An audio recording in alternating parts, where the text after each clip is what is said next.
et non une nation avide. Une nation sous Dieu et non sous l'avidité. 3. Un leader doit être absolument honnête. Proverbe 17. 7 dit. Les belles paroles ne conviennent pas aux insensés, ni le mensonge aux dirigeants. Selon Proverbe 20. 28.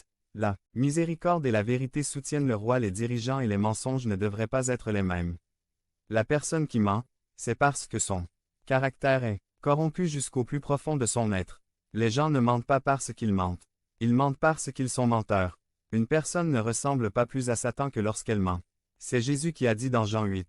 44, que Satan est un menteur et le père du mensonge. Avec la même logique, une personne ne ressemble pas plus à Dieu que lorsqu'elle dit la vérité. Jean 14. 6 dit que Jésus est la vérité. 4. Un leader doit sélectionner d'autres leaders avec sagesse. La Bible dit, retirez les scories de l'argent, et les joyaux sortiront à la fonderie. Puis l'auteur continue, en disant, éloignez les méchants de la présence du roi, et son trône sera affermi dans la justice. Proverbe 25, 4 à 5. En d'autres termes, il parle de l'importance pour nos dirigeants nationaux de s'entourer de personnes intègres, de bonne moralité et, surtout, de sagesse afin qu'ils puissent exercer une influence. Devenez membre de la chaîne et AIDEZNOUS à propager la parole de Dieu dans le monde entier. Dim. 17 mars 2024. Si vous croyez en la puissance de Dieu, commentez 11. 11. Influence saine sur nos dirigeants.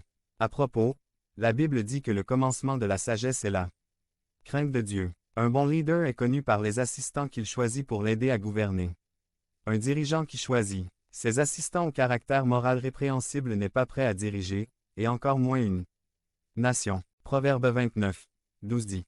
Si un dirigeant écoute une parole mensongère, tous ses serviteurs seront méchants. Un bon leader doit choisir des assistants et des consultants qui ont de la sagesse, ils doivent être des hommes et des femmes de sagesse. Mon intention n'est pas de parler de politique, ni de présumer que j'en sais beaucoup sur la politique. Mon intention est d'enseigner la parole de Dieu. Ma seule intention est de parler de ce que Dieu Tout-Puissant exige d'un leader. 5. Un leader doit être sexuellement pur. Parole du roi Lemuel.